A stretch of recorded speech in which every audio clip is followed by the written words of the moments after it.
നമസ്കാരം, very good morning. ഇന്ന് November 5 ബുധൻ, തുലാം 19-ാം തീയതി. പുതിയൊരു വാർത്താ പ്രഭാതത്തിലേക്ക് 24ന്റെ എല്ലാ പ്രേക്ഷകർക്കും സ്വാഗതം.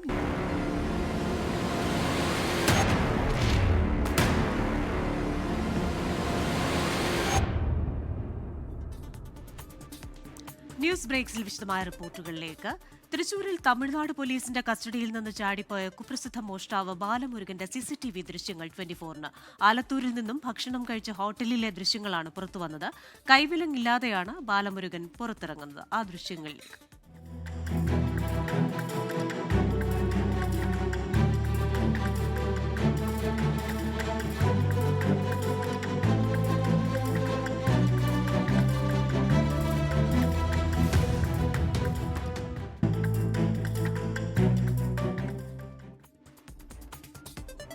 വിവരങ്ങളുമായി തൃശൂരിൽ നിന്ന് റാഫി കരീമാണ് ചേരുന്നത്. Rafi, very good morning.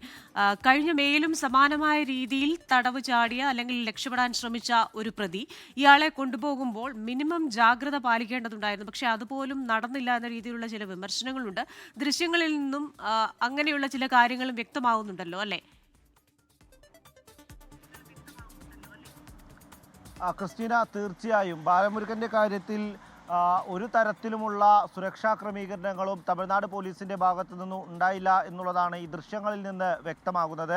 Balamurugan രക്ഷപ്പെട്ടതുമായി ബന്ധപ്പെട്ടുകൊണ്ട് തമിഴ്നാട് പോലീസ് ഈ കേരള പോലീസിനോട് പറഞ്ഞിരുന്നത് വിയ്യൂർ സെൻട്രൽ ജയിലിൽ എത്തുന്നതിന് മുൻപ് ഭക്ഷണം കഴിച്ചിരുന്നു. ആലത്തൂരിലെ ഒരു ഹോട്ടലിൽ നിന്നാണ് ഭക്ഷണം കഴിച്ചത്. ഈ ഭക്ഷണം കഴിച്ചതിന് ശേഷം ഈ വിലങ്ങിടാൻ മറന്നുപോയി എന്നുള്ളതാണ് തമിഴ്നാട് പോലീസ് കേരള പോലീസിനോട് പറഞ്ഞത്. ഇതുമായി ബന്ധപ്പെട്ടുകൊണ്ട് കേരള പോലീസ് അന്വേഷണം നടത്തിയിരുന്നു. ഈ തമിഴ്നാട് പോലീസിന്റെ ഇടപെടലുകളിലും ഒപ്പം തന്നെ ബാലമുരുകനെ സംബന്ധിച്ച് തമിഴ്നാട് പോലീസ് രക്ഷപ്പെടാൻ സഹായിച്ചത് മനഃപൂർവ്വമാണോ എന്നുള്ളൊരു സംശയവും കേരള പോലീസിനുണ്ടായിരുന്നു. ഇതിന്റെ അടിസ്ഥാനത്തിലാണ് ഈ പരിശോധന നടത്തിയത്. ഈ പരിശോധനയിൽ കണ്ടെത്തിയ CCTV ദൃശ്യങ്ങളിൽ നിന്ന് വ്യക്തമാണ് ബാലമുരുകന്റെ കാര്യത്തിൽ തമിഴ്നാട് പോലീസിന് ഗുരുതരമായ വീഴ്ച സംഭവിച്ചിട്ടുണ്ട് എന്നുള്ളത്. ഈ ഭക്ഷണം കഴിച്ച ആലത്തൂരിലെ ഹോട്ടലിൽ നിന്ന് ബാലമുരുകൻ പുറത്തിറങ്ങുന്നത് പൂർണ്ണമായി സ്വതന്ത്രനായാണ്. ഏതൊരു സാധാരണക്കാരനെയും പോലെ തൻ്റെ കൈ ഉപയോഗിച്ച് മുണ്ടെല്ലാം മടക്കി കുത്തി മുണ്ടെല്ലാം വീണ്ടും ഉടുത്ത് കൈ വീശി പുറത്തേക്ക് ഇറങ്ങുന്നതാണ് ആ ദൃശ്യങ്ങളിലുള്ളത്. ഒരു തരത്തിലുമുള്ള കൈവിലങ്ങും ബാലമുരുകന്റെ കാര്യത്തിൽ അവിടെ ഉണ്ടായിട്ടില്ല. ഒപ്പം തന്നെ തമിഴ്നാട് പോലീസ് വളരെ കെയർലെസ് ആയാണ് ബാലമുരുകനെ അവിടെ ഹാൻഡിൽ ചെയ്യുന്നത്. നമുക്ക് ആ ദൃശ്യങ്ങളിൽ ഇത് വ്യക്തമാണ്. സ്വതന്ത്രനായി ഹോട്ടലിൽ നിന്ന് പുറത്തേക്ക് ഇറങ്ങി പോകുന്നു. പോലീസ് ഉദ്യോഗസ്ഥർ ഹോട്ടലിനകത്ത് നിൽക്കുമ്പോഴാണ് ബാലമുരുകൻ പുറത്തേക്ക് ഇറങ്ങി പോകുന്നത്. ഇതിനുശേഷമാണ് ബാലമുരുകൻ സ്വകാര്യ വാഹനത്തിൽ വിയ്യൂർ സെൻട്രൽ ജയിലിലേക്ക് പോകുന്നത് തമിഴ്നാട് പോലീസ് സംഘത്തിനോടൊപ്പം. ഇതിനിടയിലാണ് വിയ്യൂർ ജയിലിന് 50 മീറ്റർ മാത്രം ദൂരത്ത് വെച്ച് ബാലമുരുകൻ ഇത്തരത്തിൽ വണ്ടി നിർത്തണമെന്ന് ആവശ്യപ്പെടുന്നതും ഈ വാഹനത്തിൽ നിന്ന് രക്ഷപ്പെടുന്നതും. ഈ രക്ഷപ്പെട്ട ബാലമുരുകനെ കുറിച്ച് ഇതുവരെയും ഒരു സൂചനയും പോലീസിന് ലഭിച്ചിട്ടില്ല എന്നുള്ളതാണ്. ഒരു ദിവസം പിന്നിടുകയാണ് ബാലമുരുകന് വേണ്ടിയുള്ള തിരച്ചിൽ.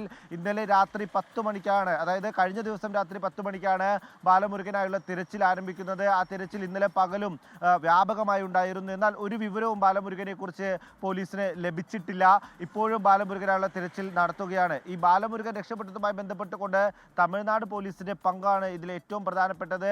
ബാലമുരുകനെ മനഃപൂർവ്വം രക്ഷപ്പെടാൻ തമിഴ്നാട് പോലീസ് സഹായിച്ചിട്ടുണ്ടോ എന്നുള്ള സംശയം ബലപ്പെടുന്നതാണ്. ഒരു കാര്യം കൂടി, കഴിഞ്ഞ ദിവസം ഈ സംഭവ സ്ഥലത്തിനടുത്ത് നിന്ന് ഇയാളുടെ ചെരുപ്പ് കിട്ടിയിരുന്നു. അപ്പോൾ ചെരുപ്പ് പോലും ഇല്ലാതെ ഒരാൾക്ക് എത്ര ദൂരം അങ്ങനെ ഓടി രക്ഷപ്പെടാനാകുമെന്ന ചോദ്യം ഉയരുന്നു. അതല്ലെങ്കിൽ ഉള്ള ഒരു സാധ്യത മറ്റേതെങ്കിലും വാഹനം അവിടെ തയ്യാറായി കിടക്കുകയും ഇയാൾ അതിൽ കയറി പോകുവാനുള്ള ഒരു സാധ്യതയും ഒക്കെ ഉണ്ടല്ലോ. പക്ഷേ ഈ പ്രദേശങ്ങളിലൊക്കെ CCTV ദൃശ്യങ്ങളുണ്ടോ? ആ മട്ടിലുള്ള അന്വേഷണങ്ങളൊന്നും നടക്കുന്നില്ലേ?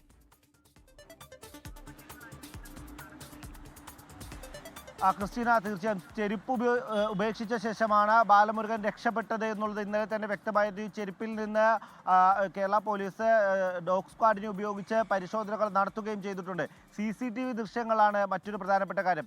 ഈ ചെരുപ്പ് ഉപയോഗിച്ച് ഡോഗ് സ്ക്വാഡിനെ ഉപയോഗിച്ചുള്ള പരിശോധന ഇന്നലെ നടത്തിയപ്പോൾ ഡോഗ് സ്ക്വാഡിലെ ജിപ്സി എന്ന നായ ഓടിയെത്തിയത് സമീപത്തെ പെട്രോൾ പമ്പിലേക്കാണ്. ഈ പെട്രോൾ പമ്പിലെ CCTV ദൃശ്യങ്ങൾ പോലീസ് സംഘം ഇന്നലെ തന്നെ പരിശോധിച്ചിരുന്നു. എന്നാൽ ഈ CCTV ദൃശ്യങ്ങളിൽ ബാലമുരുകനെ കണ്ടെത്താൻ കഴിഞ്ഞിട്ടില്ല. ഒപ്പം തന്നെ ഈ സെൻട്രൽ ജയിലിന് സമീപത്തുള്ള CCTV ദൃശ്യങ്ങളും പോലീസ് സംഘം പരിശോധിച്ചു. ഇവിടങ്ങളിലും ബാലമുരുകനെ കണ്ടെത്താൻ കഴിഞ്ഞിട്ടില്ല എന്നുള്ളതാണ് പോലീസിനെ കുഴയ്ക്കുന്ന മറ്റൊരു പ്രധാനപ്പെട്ട കാര്യം.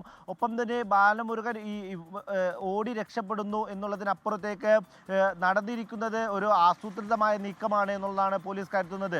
മറ്റൊരു സ്വകാര്യ വാഹനത്തിന്റെ സഹായം ബാലമുരുകനെ ലഭിച്ചിട്ടുണ്ട്. പുറത്തു നിന്നുള്ള ആളുകളുടെ സഹായം ബാലമുരുകനെ ലഭിച്ചിട്ടുണ്ട് എന്നുള്ളതാണ് പോലീസിന്റെ ഒരു സംശയം. കാരണം ഈ ബാലമുരുകനെ സംബന്ധിച്ചിടത്തോളം ഈ തമിഴ്നാട്ടിലുള്ള ഡെക്കോയിറ്റി ഗ്യാങ്ങുകൾ, അതായത് ഈ മോഷണം നടത്തുന്ന, പിടിച്ചുപറി നടത്തുന്ന, ഇത്തരത്തിലുള്ള കുറ്റകൃത്യങ്ങൾ നടത്തുന്ന ഗ്യാങ്ങുകളുമായി അടുത്ത ബന്ധമുള്ള ആളാണ്. കോയമ്പത്തൂരും ഒപ്പം തന്നെ കാന്തല്ലൂരും തെങ്കാശിയിലുമെല്ലാം ഇത്തരത്തിലുള്ള സംഘങ്ങളോടൊപ്പം ബാലമുരുകൻ പ്രവർത്തിച്ചിട്ടുണ്ട്. അതുകൊണ്ട് ഈ ബാലമുരുകനെ രക്ഷപ്പെടാൻ ഇത്തരത്തിൽ ഏതെങ്കിലും സംഘം സഹായിച്ചിട്ടുണ്ടോ എന്നുള്ളൊരു സംശയമാണ് പോലീസിനുള്ളത്.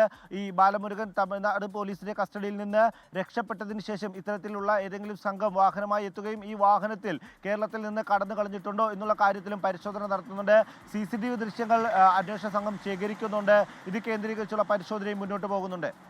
ഇനി ഈ വാർത്താ ദിനത്തിലെ സമഗ്ര വിവരങ്ങളുമായി 24ന്റെ പ്രതിനിധികൾ വിവിധ മേഖലകളിൽ നിന്ന് ചേരുകയാണ്. തിരുവനന്തപുരത്ത് MG പ്രതീഷുണ്ട്, കൊച്ചിയിൽ ശ്രീലക്ഷ്മി ബി ഉണ്ട്, കോഴിക്കോട് മിഥില ബാലനുണ്ട്, ഡൽഹിയിൽ ബൽറാം നെടുങ്ങാടിയുമുണ്ട്. ആദ്യം നമുക്ക് പോകേണ്ടത് തിരുവനന്തപുരത്തേക്കാണ്. അവിടെ MG പ്രതീഷുണ്ട്. Pratheesh, very good morning. Sabarimala സ്വർണ്ണക്കൊള്ള കേസിൽ ഇന്ന് നിർണായകമാണ്. എൻ വാസുവിനെ മൂന്നാം പ്രതിയായിട്ട് ചേർത്തിരിക്കുകയാണ് സ്പെഷ്യൽ ഇൻവെസ്റ്റിഗേഷൻ ടീം. ഒപ്പം തന്നെ ഈ രണ്ടാം ഇടക്കാല റിപ്പോർട്ട് സമർപ്പിക്കുകയാണല്ലോ. ഇതിൽ കൂടുതൽ പ്രമുഖരുടേതടക്കം പേരുണ്ടാകുമെന്ന സൂചനകളൊക്കെ ലഭിക്കുന്നുണ്ടല്ലോ. SIR പരിഷ്കരണം സംബന്ധിച്ച വിവരങ്ങളും.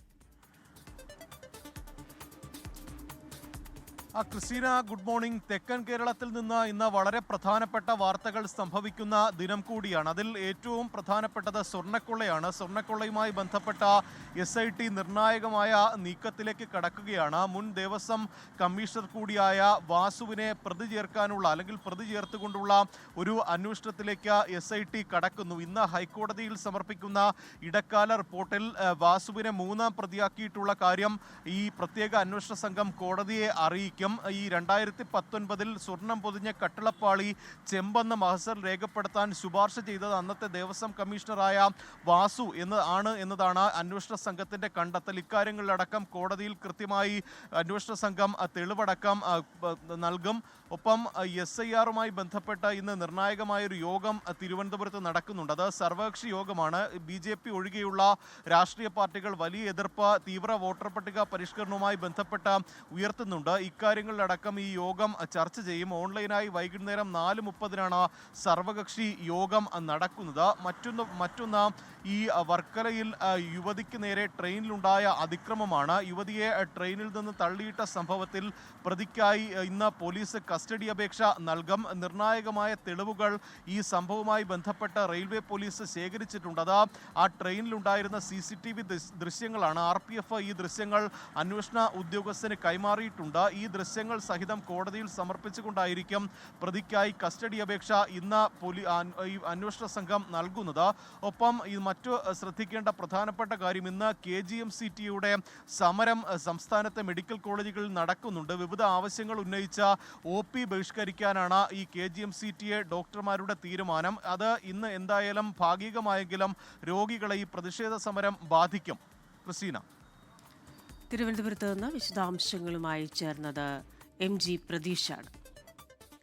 സംസ്ഥാന മന്ത്രിസഭാ യോഗം ഇന്ന് ചേരും. തദ്ദേശ തെരഞ്ഞെടുപ്പ് വിജ്ഞാപനം വരുന്നതിന് മുമ്പുള്ള അവസാനത്തെ മന്ത്രിസഭാ യോഗമാകും ഇത്.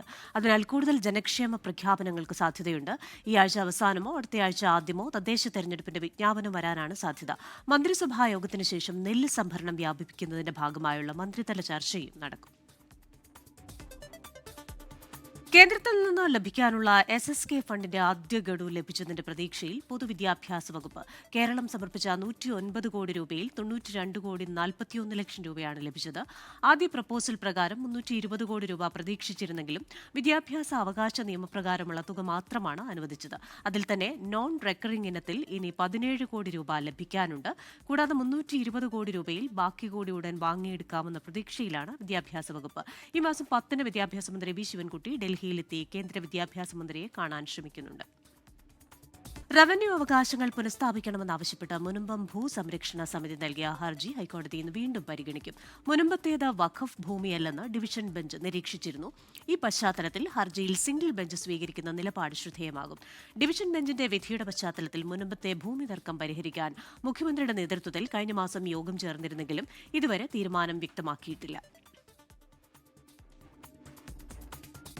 മുണ്ടക്കൈ ചൂരൽമല ദുരന്തവുമായി ബന്ധപ്പെട്ട് ഹൈക്കോടതി സ്വമേധയാ എടുത്ത കേസ് ഇന്ന് വീണ്ടും പരിഗണിക്കും. ദുരന്ത ബാധിതരുടെ വായ്പ എഴുതിത്തള്ളില്ലെന്ന കേന്ദ്ര സർക്കാർ നിലപാടിൽ കഴിഞ്ഞ തവണ ഹൈക്കോടതി അതിരൂക്ഷ വിമർശനം ഉന്നയിച്ചിരുന്നു. ദേശസാൽകൃത ബാങ്കുകളെ കക്ഷി ചേർത്ത് നിലപാട് തേടിയിട്ടുണ്ട്. ബാങ്കുകൾ ഇന്ന് നിലപാട് അറിയിച്ചേക്കും.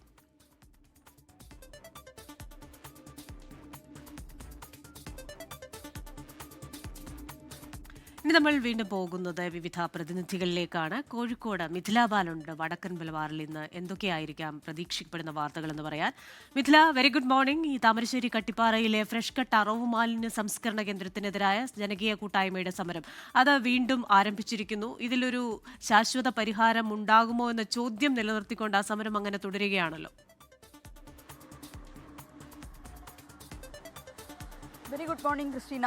ഫ്രഷ് കട്ട് തന്നെയാണ് കോഴിക്കോട്ട് ഇന്നും ചർച്ചയാകുന്ന വിഷയം. ഫ്രഷ് കട്ട് ഫാക്ടറിക്കെതിരെ ജനകീയ സമരസമിതി സമരം ശക്തമാക്കുകയാണ്. അതിൻ്റെ ഭാഗമായി ഇന്നലെയാണ് അമ്പലമുക്കിൽ പന്തൽ കെട്ടി ഇവർ സമരം ആരംഭിച്ചത്. അതേസമയം തന്നെ രാഷ്ട്രീയ പാർട്ടി പ്രതിനിധികളുടെ യോഗം ഇന്നലെ കോഴിക്കോട് കളക്ടറേറ്റിൽ നടന്നു. കളക്ടർ വിളിച്ചു ചേർത്ത യോഗമായിരുന്നു. അതിൽ MK മുനീർ MLA ഉൾപ്പെടെയുള്ള ആളുകൾ, കൊടുവള്ളി MLA ആയ MK മുനീറാണ് ഈ ഒരു മണ്ഡലത്തെ പ്രതിനിധീകരിക്കുന്നത്. അദ്ദേഹം ഉൾപ്പെടെയുള്ള ആളുകൾ ഈ ഒരു യോഗത്തിൽ പങ്കെടുത്തിട്ടുണ്ടായിരുന്നു. അവർ ശക്തമായി ആവശ്യപ്പെട്ട ഒരു കാര്യം എന്നത് ഫ്രഷ് കട്ടിൻ്റെ പ്രവർത്തനം പൂർണ്ണമായും നിർത്തിവെക്കണം എന്ന ഒരു ആവശ്യമാണ് ഇവർ ഉന്നയിച്ചത്. പക്ഷേ കളക്ടർ പറഞ്ഞ ഒരു കാര്യം, കോഴിക്കോട് ജില്ലയെ സംബന്ധിച്ചിടത്തോളം ഈ ഫ്രഷ് കട്ട് മാത്രമാണ് ഇത്തരത്തിലുള്ള ഒരു സംസ്കരണ കേന്ദ്രമുള്ളത്. ഫ്രഷ് കട്ടിൻ്റെ പ്രവർത്തനം നിർത്തിവെക്കുകയാണെങ്കിൽ അത് വലിയ രീതിയിൽ മലിനീകരണ പ്രശ്നങ്ങൾ ഉണ്ടാക്കും, അല്ലെങ്കിൽ മറ്റ് പ്രശ്നങ്ങൾ ഉണ്ടാക്കും എന്ന ഒരു കാര്യമാണ് കളക്ടർ ചൂണ്ടിക്കാട്ടിയത്.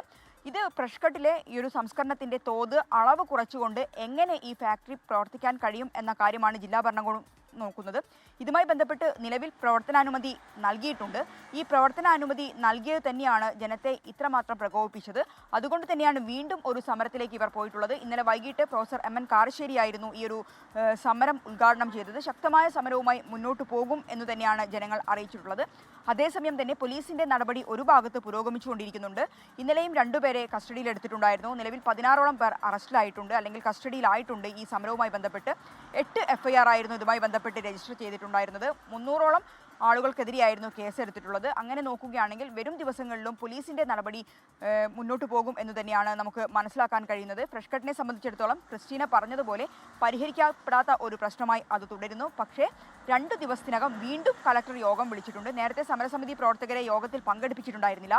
നിലവിൽ ഇന്നലെ യോഗത്തിന്റെ ഒരു തീരുമാനം എന്നത് ഈ രാഷ്ട്രീയ പാർട്ടി പ്രതിനിധികൾ, അതായത് MP-യും ഒപ്പം തന്നെ തിരുവമ്പാടി MLA, കൊടുവള്ളി MLA, മറ്റ് രാഷ്ട്രീയ പാർട്ടി പ്രതിനിധികൾ മാത്രമല്ല സമരസമിതി പ്രവർത്തകരെയും കൂടി പങ്കെടുപ്പിച്ചുകൊണ്ടുള്ള ഒരു തുടർ യോഗം നടത്തും എന്ന് കളക്ടർ ഇന്നലെ ഈ ഒരു സർവകക്ഷി യോഗത്തിൽ, അല്ലെങ്കിൽ രാഷ്ട്രീയ പാർട്ടി പ്രതിനിധികളുടെ യോഗത്തിൽ അറിയിച്ചിട്ടുണ്ട്. 2 ദിവസത്തിനകം ഇത്തരത്തിൽ യോഗം വിളിക്കും എന്ന് കളക്ടർ അറിയിച്ചിട്ടുണ്ട്. അതേസമയം തന്നെ LDF പ്രതിനിധികൾ ആവശ്യപ്പെട്ട ഒരു കാര്യം എന്നത് ഈ ഫ്രഷ് കട്ടിന്റെ ആളുകളെയും ഇത്തരത്തിലുള്ള ഒരു സമരത്തിലേക്ക് വിളിക്കണം. എന്നാൽ ഇതിനോട് ശക്തമായ വിയോജിപ്പ് ഈ UDF-ന്റെ ഭാഗത്തുനിന്നും ഉണ്ടായിട്ടുണ്ട്. ഫ്രഷ് കട്ട് പ്രതിനിധികളെ ചർച്ചയിൽ പങ്കെടുപ്പിക്കുകയാണെങ്കിൽ തങ്ങൾ ഈ ചർച്ചയ്ക്കുണ്ടാവില്ല എന്ന നിലപാട് അവർ ഇന്നലെ തന്നെ വ്യക്തമാക്കിയിട്ടുണ്ട്. എന്തുതന്നെയാലും വളരെ വേഗത്തിൽ പരിഹരിക്കപ്പെടേണ്ട ഒരു പ്രശ്നമാണ് ഈ ഫ്രഷ് കട്ടിൻ്റേത്. ക്രിസ്റ്റീന. മിഥില ബാലനാണ് വിശദാംശങ്ങളുമായി കോഴിക്കോട് നിന്ന് ചേർന്നത്. ഇനി നമ്മൾ പോകുന്നത് രാജ്യതലസ്ഥാനത്തേക്കാണ്. ബൽറാം നെടുങ്ങാടിയുണ്ട് ഡൽഹിയിൽ നിന്ന്. Balram, very good morning. രാജ്യത്തിന്റെ അഭിമാന താരങ്ങൾ വനിതാ ലോകകപ്പ് ചാമ്പ്യന്മാരെന്ന് പ്രധാനമന്ത്രിയെ കണ്ടുമുട്ടുകയാണ്. പ്രധാനമന്ത്രി അവർക്ക് വിരുന്നൊരുക്കുന്നുണ്ട്, സ്വീകരണം നൽകുന്നുണ്ട്. ഒപ്പം തന്നെ ഈ ബിലാസ്പൂരിലെ ട്രെയിൻ അപകടം, അതിലൊരു ജാഗ്രതക്കുറവ് ഉണ്ടായെന്ന രീതിയിലുള്ള ചില വിമർശനങ്ങൾ ചില കോണുകളിൽ നിന്ന് വരുന്നുണ്ട്. മരണസംഖ്യ കൂടുകയുമാണല്ലോ. Very good morning Christina. Christina സൂചിപ്പിച്ച പോലെ തന്നെ ഇന്ന് അഭിമാനകരമായ ഒരു മുഹൂർത്തം അത് ഡൽഹിയിൽ ഒരുങ്ങുകയാണ്. അതിനായി പ്രധാനമന്ത്രി നരേന്ദ്രമോദി ഇന്ന് ലോകകപ്പ് ജേതാക്കളായ ഇന്ത്യൻ വനിതാ ക്രിക്കറ്റ് താരങ്ങൾക്ക് വിരുന്ന് നൽകുന്നുണ്ട്. അദ്ദേഹത്തിൻ്റെ വസതിയിൽ വൈകിട്ട് 5 മണിക്കാണ് ഈ പ്രത്യേക വിരുന്ന് നൽകുന്നത്. നേരത്തെ അദ്ദേഹം ഇത്തരത്തിൽ അന്താരാഷ്ട്ര അംഗീകാരങ്ങളുമായി മടങ്ങിയെത്തുന്ന കായിക താരങ്ങൾക്ക് അദ്ദേഹം സ്വന്തം വസതിയിൽ വിരുന്ന് നൽകുന്നത് പതിവാണ്. അതിന് സമാനമായ ഒരു വിരുന്നാണ് കായിക താരങ്ങൾക്ക് അദ്ദേഹം നൽകുന്നത്. അതിനായി പ്രത്യേക ക്ഷണക്കത്ത് കായിക താരങ്ങൾക്ക് കഴിഞ്ഞ ദിവസം തന്നെ അദ്ദേഹത്തിൻ്റെ ഓഫീസിൽ നിന്നും അയക്കുകയും കായിക താരങ്ങൾ ഡൽഹിയിൽ എത്തുകയും ചെയ്തിരുന്നു. ഇത്തവണ വലിയ തോതിലുള്ള റോഡ് ഷോ അടക്കമുള്ള പൊതുപരിപാടികൾ ഈ കായിക താരങ്ങൾ അല്ലെങ്കിൽ വനിതാ ക്രിക്കറ്റ് താരങ്ങളുമായി ബന്ധപ്പെട്ട് ഇല്ല എന്നുള്ളതും ശ്രദ്ധേയമാണ്. അത് സുരക്ഷാ കാരണങ്ങൾ, ഒപ്പം തന്നെ കഴിഞ്ഞ വർഷങ്ങൾ ബംഗളൂരുവിലുണ്ടായ അപകടം, തിക്കും തിരക്കിനെ തുടർന്നുണ്ടായ അപകടമടക്കമുള്ള സാഹചര്യങ്ങൾ പരിഗണിച്ചുകൊണ്ടാണ് അത്തരത്തിലുള്ള പൊതു ചടങ്ങുകൾ ഒഴിവാക്കി അവർക്ക് അർഹമായ അംഗീകാരം നൽകുന്നതിനായി പ്രധാനമന്ത്രി ഒരു വിരുന്ന് നൽകുന്നത്. ഒപ്പം തന്നെ ഈ ബിലാസ്പൂരിൽ കഴിഞ്ഞ ദിവസമുണ്ടായ ട്രെയിൻ അപകടവുമായി ബന്ധപ്പെട്ട മരണസംഖ്യ ഉയർന്നിരിക്കുന്നു. മരണം 8 ഉയർന്നിരിക്കുന്നത്. ഇപ്പോഴും 11 പേർ 2 ആശുപത്രികളിലായി ചികിത്സയിൽ തുടരുകയാണ്. അതിൽ 3 പേരുടെ നില അതീവ ഗുരുതരമാണ് എന്നാണ് ആശുപത്രി അധികൃതർ അറിയിക്കുന്നത്. ഈ അപകടവുമായി ബന്ധപ്പെട്ടുള്ള റെയിൽവേ സേഫ്റ്റി കമ്മീഷണറുടെ അന്വേഷണത്തിന് റെയിൽവേ ഉത്തരവിട്ടിരുന്നു. എന്താണ് ഈ അപകടത്തിന് ഇടയാക്കിയത് എന്നുള്ളത്. കാരണം ഗൗരവതരമായ ഒരു സാഹചര്യമാണ്. ഒരേ ട്രാക്കിലുള്ള മറ്റൊരു ട്രെയിനിലേക്ക് ഒരു പാസഞ്ചർ ട്രെയിൻ ഇടിച്ചു കയറുക എന്നുള്ളത്. റെയിൽവേ വലിയ തോതിലുള്ള വീഴ്ച സംഭവിച്ചിട്ടുണ്ട്. ആ വീഴ്ച സാങ്കേതിക പിഴവ് കൊണ്ടുണ്ടായ വീഴ്ചയാണോ മാനുഷികമായ വീഴ്ചയാണോ എന്നുള്ളത് കൃത്യമായി തന്നെ ബോധ്യപ്പെടേണ്ടതുണ്ട്. റെയിൽവേയുടെ സുരക്ഷാ മാനദണ്ഡങ്ങൾ മറ്റ് ക്രമീകരണങ്ങളും വർദ്ധിപ്പിച്ചതായി റെയിൽവേ അവകാശപ്പെട്ടതിന് പിന്നാലെയാണ് ഇത്തരത്തിൽ ഒരു അപകടമുണ്ടായിരിക്കുന്നത്. അതിൽ സംബന്ധിച്ചുള്ള അന്വേഷണം ആരംഭിച്ചു കഴിഞ്ഞിരിക്കുന്നു. അതേസമയം ഈ റെയിൽവേ ട്രാക്ക് പുനഃസ്ഥാപിക്കുന്നതിനുള്ള നടപടികളും ഇവിടെ പുരോഗമിക്കുകയാണ്. ഇന്ന് ഉച്ചയോടെ ട്രാക്കുകൾ പുനഃസ്ഥാപിക്കാനാകും എന്നാണ് റെയിൽവേ അറിയിക്കുന്നത്. ഒപ്പം തന്നെ ഡൽഹിയെ സംബന്ധിച്ചിടത്തോളം മലിനീകരണം അതിരൂക്ഷമായി തന്നെ തുടരുകയാണ്. 300-ന് മുകളിൽ തന്നെയാണ് വായുഗുണ നിലവാര നിരക്ക് ഇപ്പോഴും തുടരുന്നത്. ഇത് പരിഹരിക്കാനുള്ള മാർഗങ്ങൾ സംബന്ധിച്ചുള്ള ചർച്ചകൾ അവലോകനങ്ങളും നടക്കും. കൂടുതൽ നിയന്ത്രണങ്ങൾ ആവശ്യമെങ്കിൽ ഏർപ്പെടുത്താനുള്ള ഒരു തീരുമാനത്തിലാണ് അധികൃതരുള്ളത്. ക്രിസ്റ്റീന, ബീഹാറിൽ ആദ്യഘട്ട വോട്ടെടുപ്പ് നാളെ 121 മണ്ഡലങ്ങളിലാണ് ജനം വിധി എഴുതുക. മഹാസഖ്യത്തിന്റെ മുഖ്യമന്ത്രി സ്ഥാനാർത്ഥി തേജസ്വി യാദവ് അടക്കം പ്രമുഖർ ആദ്യഘട്ടത്തിലാണ് ജനവിധി തേടുന്നത്. അതേസമയം 2ാം ഘട്ട വോട്ടെടുപ്പ് നടക്കുന്ന മണ്ഡലങ്ങളിൽ പ്രചാരണം കൊഴുപ്പിക്കുകയാണ് മുന്നണികൾ. തലസ്ഥാനമായ പറ്റ്നയടക്കം 18 ജില്ലകളിലായി 121 മണ്ഡലങ്ങളിലാണ് നാളെ ജനം വിധി എഴുതുക. 1314 സ്ഥാനാർത്ഥികൾക്കായി 3,75,00,000 വോട്ടർമാർ നാളെ പോളിംഗ് ബൂത്തിലേക്ക് ബീഹാറിലെത്തും. താരസ്ഥാനാർത്ഥികൾ പലരുടെയും വിധി എഴുതപ്പെടുന്നത് നാളെയാണ്. മഹാസഖ്യത്തിന്റെ മുഖ്യമന്ത്രി സ്ഥാനാർത്ഥി തേജസ്വി യാദവ് രാഘോപൂരിൽ നിന്ന്, BJPയുടെ ഉപമുഖ്യമന്ത്രിമാരായ സമ്രാട്ട് ചൌധരി താരാപൂരിൽ നിന്നും, വിജയ് കുമാർ സിൻഹ ലഖിസറായിൽ നിന്നും മത്സരിക്കുന്നു. പുതിയ പരീക്ഷണവുമായി ഇറങ്ങിയ തേജസ്വിയുടെ സഹോദരൻ തേജ് പ്രതാപ് യാദവ് മഹുവയിൽ നിന്നാണ് പോരാടുന്നത്. ഗായിക മൈഥിലി ഠാക്കൂർ അലിനഗറിലെ താരസ്ഥാനാർത്ഥിയാണ്. തെരഞ്ഞെടുപ്പ് കാലത്ത് ഇളക്കിമറിച്ച സംഭവമായിരുന്നു ദുലാർ ചന്ദ് യാദവ് എന്ന ജൻസുരാജ് പാർട്ടി നേതാവിന്റെ കൊലപാതകം. സംഭവം നടന്ന മൊക്കാമയിലും ജനവിധി ആദ്യഘട്ടത്തിലാണ്. ദുലാർ ചന്ദ് യാദവിനെ കൊലപ്പെടുത്തിയ കേസിൽ ഇവിടുത്തെ JDU സ്ഥാനാർത്ഥി ആനന്ദ് സിംഗ് ജയിലിലാണ്. കഴിഞ്ഞ നിയമസഭാ തെരഞ്ഞെടുപ്പ് കാലത്തും ഇയാൾ ജയിലിൽ നിന്നാണ് മത്സരിച്ചതെന്നത് കൗതുകം. സമീപകാലത്ത് നടന്ന വിവിധ നിയമസഭാ തെരഞ്ഞെടുപ്പുകൾ വിലയിരുത്തുമ്പോൾ ജയിക്കാൻ സ്ത്രീ വോട്ടർമാർ ഒപ്പം വേണമെന്നത് ഉറപ്പിക്കുകയാണ് മുന്നണികൾ. വോട്ടിന് പണം നിയമവിരുദ്ധമാണ്. അതുകൊണ്ട് ക്ഷേമ പദ്ധതികളാണ് തുറുപ്പുചീട്ട്. സ്ത്രീകൾക്ക് സർക്കാർ ജോലിയിൽ 35% സംവരണം, 10,000 രൂപ വീതമുള്ള പ്രത്യേക സഹായമടക്കം പദ്ധതികൾ തെരഞ്ഞെടുപ്പിന് മുമ്പ് തന്നെ നിതീഷ് കുമാർ സർക്കാർ നടപ്പാക്കി. സ്ത്രീകൾക്ക് 30,000 രൂപ അടുത്ത ജനുവരിയിൽ തന്നെ അക്കൗണ്ടിലേക്ക് നൽകുമെന്നാണ് പരസ്യപ്രചാരണം അവസാനിക്കാൻ മണിക്കൂറുകൾ മാത്രം ബാക്കിയുള്ളപ്പോൾ തേജസ്വി യാദവ് പ്രഖ്യാപിച്ചത്. കഴിഞ്ഞ നിയമസഭാ തെരഞ്ഞെടുപ്പിലെ പുരുഷ വോട്ടർമാരെക്കാൾ വോട്ട് ചെയ്യാൻ എത്തിയത് സ്ത്രീകളാണ്. വോട്ട് ചെയ്തവരിൽ സ്ത്രീ വോട്ടർമാർ 60%, പുരുഷന്മാർ 54% എന്നതാണ് കണക്ക്. ജംഗിൾ രാജും മംഗൾ രാജും, രാഷ്ട്രീയ കൊലപാതകവും സീതാക്ഷേത്രവും അങ്ങനെ വിവിധ വിഷയങ്ങൾ ചർച്ചയായ തെരഞ്ഞെടുപ്പ് പ്രചാരണമാണ് അവസാനിക്കുന്നത്. ഇരു മുന്നണികൾക്കും ദേശീയ തലത്തിൽ പോലും പ്രധാനപ്പെട്ട ജനവിധിയാണ് ബീഹാറിൽ ഉണ്ടാവാൻ പോകുന്നത്. പട്നയിൽ നിന്നും വരുൺ വടശ്ശേരിക്കൊപ്പം ശ്രീനാഥ് ചന്ദ്രൻ, 24. കൂടുതൽ വിവരങ്ങളുമായി പട്നയിൽ നിന്ന് ശ്രീനാഥ് ചന്ദ്രൻ ചേരുകയാണ്. Sreenath, very good morning. കലാശക്കൊട്ട് കഴിഞ്ഞു. ഇനി നാളെ ആദ്യഘട്ട വോട്ടെടുപ്പ്. 3.25 കോടിയോളം പേർ ബൂത്തുകളിലെത്തുന്നു. ഒപ്പം തന്നെ ഇനി അടുത്ത ഘട്ടത്തിലേക്കുള്ള ഊർജിതമായ ഒരുക്കങ്ങളും ഒക്കെ നടക്കുകയാണല്ലോ ഒരു വശത്ത്. തീർച്ചയായും കൃഷിനെ ഇന്നലെയും പ്രധാനപ്പെട്ട നേതാക്കളൊക്കെ തന്നെ 2ാം ഘട്ട വോട്ടെടുപ്പ് നടക്കുന്ന മേഖലകളിലായിരുന്നു കൂടുതൽ ശ്രദ്ധ കേന്ദ്രീകരിച്ചിരുന്നത്. രാഹുൽ ഗാന്ധി അടക്കമുള്ള നേതാക്കളൊക്കെ തന്നെ ഇന്നലെ ആ മേഖലകളിൽ കൂടുതൽ റാലികളും മറ്റും നടത്തിയിരുന്നു. ഇന്നിപ്പോൾ രാവിലെ രാജ്നാഥ് സിംഗിന്റെ, കേന്ദ്ര പ്രതിരോധ മന്ത്രി രാജ്നാഥ് സിംഗിന്റെ റാലികൾ ഉണ്ട് ഈ മേഖലകളിൽ എന്നതാണ് BJP അറിയിച്ചിട്ടുള്ളത്. മറ്റു നേതാക്കളുടെ കാര്യപരിപാടികളിൽ കുറച്ച് അവ്യക്തത ഈ ഘട്ടത്തിലുണ്ട്. ഏതായാലും മുതിർന്ന നേതാക്കൾ ഇന്നും പ്രചാരണ രംഗത്ത് ഉണ്ടാകുമെന്ന കാര്യത്തിൽ യാതൊരു സംശയവുമില്ല. അതേസമയം നിശബ്ദ പ്രചാരണം നടക്കുന്ന മണ്ഡലങ്ങളെ കൂടി ലക്ഷ്യം വെച്ച് തന്നെയാകും ഇപ്പോൾ 2ാം ഘട്ടത്തിൽ വോട്ടെടുപ്പ് നടക്കുന്ന മണ്ഡലങ്ങളുടെ പ്രചാരണം എന്ന കാര്യത്തിൽ യാതൊരു തർക്കവുമില്ല. ഏതായാലും RJD ക്യാമ്പിൽ, ഇന്ത്യ സഖ്യത്തിന്റെ മഹാസഖ്യത്തിന്റെ ക്യാമ്പിൽ ഒരു ആശങ്ക ഏതായാലും പ്രകടമാണ്. ചില പ്രവചനങ്ങൾ, ഈ ഒപ്പീനിയൻ പോളുകൾ ചിലതൊക്കെ തന്നെ BJP സഖ്യത്തിന് NDAക്ക് ഒരു ഭൂരിപക്ഷം പ്രവചിക്കുന്നുണ്ട്. അതുകൊണ്ടാണ് ഇന്നലെ തെരഞ്ഞെടുപ്പിന് പരസ്യപ്രചാരണം, ആദ്യഘട്ട വോട്ടെടുപ്പിന്റെ പരസ്യപ്രചാരണം അവസാനിക്കാൻ മണിക്കൂറുകൾ മാത്രം ശേഷിക്കെ രാവിലെ വമ്പൻ പ്രഖ്യാപനങ്ങൾ, സ്ത്രീകൾക്ക് അനുകൂലമായ വമ്പൻ പ്രഖ്യാപനങ്ങളുമായി തേജസ്വി വാർത്താ സമ്മേളനം നടത്തുകയും ചെയ്തത്. അങ്ങനെ സ്ത്രീ വോട്ടർമാരെ പരമാവധി ഒപ്പം നിർത്താനുള്ള ശ്രമത്തിലാണ്.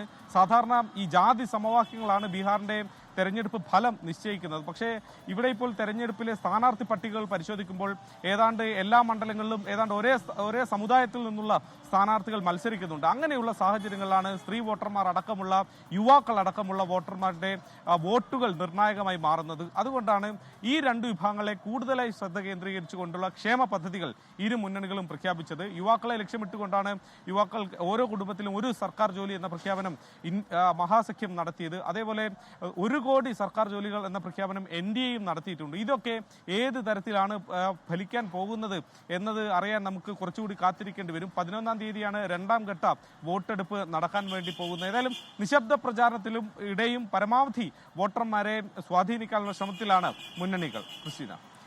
ശ്രീനാഥ് ചന്ദ്രനാണ് ബീഹാറിൽ നിന്നുള്ള ഏറ്റവും പുതിയ വിവരങ്ങളുമായി ചേർന്നത്. പ്രേക്ഷകരുടെ പ്രിയപ്പെട്ട ചിത്രം അമരത്തെ വീണ്ടും വരവേൽക്കാൻ ഒരുങ്ങി വയനാട്. മാനന്തവാടി വർണ്ണ തിയേറ്ററിലാണ് വയനാട്ടിലെ റിലീസ്. മമ്മൂട്ടി ആരാധകരുടെ സംഘടനയടക്കം ഗംഭീര ആഘോഷങ്ങളാണ് സംഘടിപ്പിക്കുന്നത്. 1991 പുറത്തിറങ്ങിയ ലോഹിതദാസ് ഭരതൻ കയ്യൊപ്പ് മമ്മൂട്ടിയുടെ നടന വൈഭവത്തിന്റെ സാക്ഷ്യം. അമരം വീണ്ടും തിരശീലയിലേക്ക് എത്തുകയാണ്. ചലച്ചിത്രത്തിന് വീണ്ടും വരവേൽപ്പ് നൽകാൻ ഒരുക്കങ്ങൾ പൂർണ്ണം. മാനന്തവാടി വർണ്ണ തിയേറ്ററിലാണ് വയനാട്ടിൽ വീണ്ടും സിനിമയെത്തുന്നത്. ജനപ്രതിനിധികൾ ഉൾപ്പെടെ ഒത്തുചേർന്ന ആഘോഷം. അഴകേ നിമ്മിഴി നീർമണി കുളിരിൽ തൂവരുതേ, കരളേ നീ എൻ്റെ കിനാവിൽ മുത്തുപൊഴിക്കരുതേ. അമരം വീണ്ടും റിലീസ് ചെയ്യാൻ പോകുന്നു എന്ന് കേട്ടപ്പോൾ വളരെ ആവേശം. കാരണം ആ കാലഘട്ടത്തിൽ ആ സിനിമ ആവേശത്തോടെ കണ്ട അന്നത്തെ ഒരു യുവാവായിരുന്നു ഞാൻ. 33 വർഷം മുമ്പ് ഇറങ്ങിയ അമരവും 33 വർഷങ്ങൾക്ക് ശേഷമുള്ള ഭ്രമയുഗവും എല്ലാം നമ്മോട് പറയുന്നത് വലിയ സന്ദേശങ്ങളാണ്. അവരും ഇരു കൈകളും നീട്ടിയാണ് നമ്മൾ സ്വീകരിക്കുന്നത്. വലിയ വിജയമാകും. മികച്ച നടനുള്ള ചലച്ചിത്ര പുരസ്കാരം നേടിയ മമ്മൂട്ടിക്ക് വയനാടിന്റെ സ്നേഹാദരം.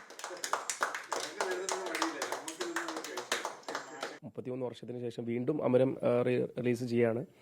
സിനിമക്ക് ആശംസകൾ. എന്തായാലും അന്ന് എങ്ങനെയാണോ ജനങ്ങൾ ഏറ്റെടുത്തത് അതുപോലെ തന്നെ വീണ്ടും ഈ സിനിമയെ ഏറ്റെടുക്കും ഉറപ്പാണ്. വർണ്ണ തിയേറ്ററിൽ നടന്ന ആഘോഷത്തിൽ നിരവധി പേരാണ് പങ്കെടുത്തത്. 24 വയനാട്. ന്യൂയോർക്ക് മേയർ വോട്ടെടുപ്പ് തുടരുന്നു. വോട്ടെടുപ്പ് ഇന്ത്യൻ സമയം രാവിലെ 7:30 അവസാനിക്കും. പ്രവചനങ്ങളെല്ലാം ഇന്ത്യൻ വംശജൻ സൊഹ്റാൻ മംദാനിക്ക് അനുകൂലമാണ്.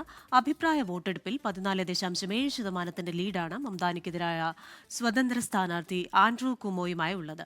മംദാനി ജയിച്ചാൽ നഗരത്തിന് വിപത്താകുമെന്നും ന്യൂയോർക്കിനുള്ള ഫെഡറൽ ധനസഹായം വെട്ടിക്കുറയ്ക്കുമെന്നും ട്രംപ്. അമേരിക്കയിൽ സർക്കാർ ഷട്ട്ഡൌണിന് പുതിയ റെക്കോർഡ്. ഷട്ട്ഡൌൺ 36-ാം ദിവസത്തിലേക്ക് കടന്നു. അമേരിക്കൻ ചരിത്രത്തിലെ ഏറ്റവും ദൈർഘ്യമേറിയ അടച്ചുപൂട്ടലായി മാറി ഒക്ടോബർ 1-ന് ആരംഭിച്ച സർക്കാർ സേവനങ്ങളുടെ അടച്ചുപൂട്ടൽ. 2019-ൽ ഡൊണാൾഡ് ട്രംപിന്റെ ആദ്യ ഭരണകാലയളവിലുണ്ടായ 35 ദിവസം നീണ്ട അടച്ചുപൂട്ടലാണ് ഇന്ന് മറികടക്കുന്നത്. ആരോഗ്യ ഇൻഷുറൻസ് സബ്സിഡികൾ നിലനിർത്തണമെന്നാവശ്യപ്പെട്ട് ഡെമോക്രാറ്റുകൾ ധനാനുമതി ബിൽ സെനറ്റിൽ പരാജയപ്പെടുത്തുന്നതാണ് അടച്ചുപൂട്ടലിന് കാരണം. കൊല്ലത്ത് ഹെൽമറ്റ് ധരിക്കാത്തതിന് പോലീസ് യുവാവിനെ പരസ്യമായി മർദ്ദിച്ച സംഭവത്തിൽ റൂറൽ SP-ക്ക് പരാതി നൽകി. എഴുകോൺ SI ചന്ദ്രകുമാറിനെതിരെയാണ് പരാതി. പരിക്കേറ്റ ഭരണിക്കാവ് സ്വദേശി ദേവനാരായണൻ കൊട്ടാരക്കര താലൂക്ക് ആശുപത്രിയിൽ ചികിത്സ തേടി. ഇന്നലെ എഴുകോൺ പവിത്രേശ്വരം ക്ഷേത്രത്തിന് സമീപത്ത് വെച്ചായിരുന്നു മർദ്ദനമേറ്റത്. പോലീസ് പരസ്യമായി അസഭ്യം വിളിച്ചെന്നും പരാതിയിൽ പറയുന്നു. എന്നാൽ മർദ്ദിച്ചിട്ടില്ലെന്നും ഹെൽമറ്റ് ധരിക്കാത്തത് എന്താണെന്ന് ചോദിക്കുക മാത്രമാണ് ചെയ്തതെന്നുമാണ് എഴുകോൺ പോലീസിന്റെ വിശദീകരണം. നിയമ നടപടിയുമായി മുന്നോട്ടു പോകാനാണ് യുവാവിന്റെ തീരുമാനം.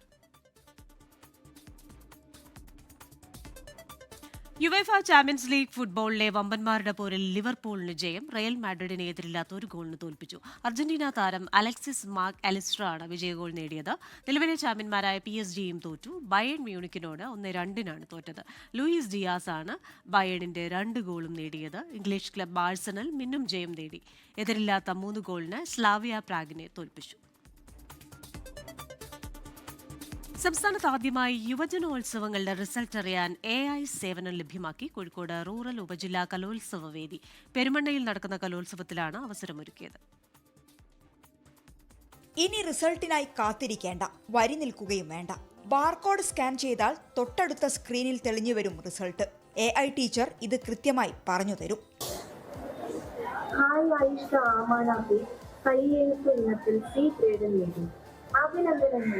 സംസ്ഥാനത്ത് ആദ്യമായിട്ടാണ് ഒരു കലോത്സവത്തിൽ മത്സരാർത്ഥികളുടെ റിസൾട്ട് ഇങ്ങനെ അറിയുന്നത്. പുത്തൂർ മഠം AMUP സ്കൂളിലെ പ്രധാന വേദിയോട് ചേർന്നാണ് പ്രോഗ്രാം കമ്മിറ്റി IT വിദഗ്ധനായ ഫഹീം അഫ്നാന്റെ സഹായത്തോടെ AI ടീച്ചറുടെ സേവനം ലഭ്യമാക്കിയത്. ഓരോ മത്സരം കഴിയുമ്പോഴും സ്ഥാനവും ഗ്രേഡും മനസ്സിലാക്കാൻ കഴിയും. തീർച്ചയായിട്ടും ഉപകാരപ്പെടും. കാരണം സാധാരണഗതിയിൽ ഇപ്പോൾ ഫസ്റ്റ് ഡേയിൽ സെക്കൻഡ് ഡേയിലൊക്കെ കുറേ മത്സരങ്ങൾ നടക്കുന്ന സമയത്ത് ആ മത്സരം റിസൾട്ട് പിറ്റേന്നാണ് വരിക. സാധാരണ പോലെ ഉണ്ടാവുക അങ്ങനെയാണ്. സ്വാഭാവികം ആ സമയത്ത് ആ സ്കൂളിലെ കുട്ടികൾ അല്ലെങ്കിൽ കുട്ടികൾ ടീച്ചേഴ്സിനെ വിളിച്ചിട്ട് ചോദിക്കുക ചെയ്യുക ഏതൊക്കെ റിസൾട്ടായി എന്തായിരുന്നത്. ഈ ടീച്ചേഴ്സ് ആണെങ്കിൽ ഓടിക്കൊണ്ടിരിക്കുകയായിരിക്കും. ഇങ്ങനെ ഓരോ സ്റ്റേജിൽ നിന്ന് മറ്റു സ്റ്റേജിലേക്ക് ഓടിക്കൊണ്ടിരിക്കുന്ന സമയത്ത് റിസൾട്ട് ചോദിക്കുമ്പോൾ പറയാൻ പോലും കഴിയില്ല. സ്വാഭാവികമായിട്ടും അവർക്ക് ഇതിന് പകരമായിട്ട് പാർട്ടിസിപ്പന്റ് കാർഡ് കൊടുക്കുന്ന സമയത്ത് തന്നെ ഈ രജിസ്റ്റർ നമ്പറിന്റെ പിറകിലുള്ള അല്ലെങ്കിൽ കാർഡിന്റെ പിറകിൽ ഈ ബാർകോഡ് ഒട്ടിക്കുമ്പോൾ അതിൽ നോക്കിയിട്ട് നേരിട്ട് തന്നെ അവർക്ക് റിസൾട്ട് അറിയാൻ ടീച്ചേഴ്സിനെ വിളിക്കാണ്ട് തന്നെ അറിയാൻ പറ്റുന്ന സംവിധാനം ഉണ്ട് എന്നുള്ളതാണ് ഇതിന്റെ പ്രത്യേകത. 5000-ഓളം പേരാണ് കോഴിക്കോട് റൂറൽ ഉപജില്ലാ കലോത്സവത്തിൽ പങ്കെടുക്കുന്നത്. പരിപാടി കഴിഞ്ഞ വരെ ഞാൻ റിസൾട്ട് അറിയാൻ നിൽക്കണേന് ഇപ്പൊ ഈ AI സംവിധാനം വന്നുകൊണ്ട് പെട്ടെന്ന് തന്നെ അറിയാനും കഴിയും. നല്ല ഉപകാരമാവും. റിസൾട്ട് വേഗത്തിൽ അറിയാൻ പറ്റുന്നത് കുട്ടികൾക്ക് വലിയ ആവേശമാണ് നൽകുന്നത്. 24 കോഴിക്കോട്. ന്യൂസ് ബ്രേക്സിന്റെ സമയം പൂർണ്ണമാവുകയാണ്.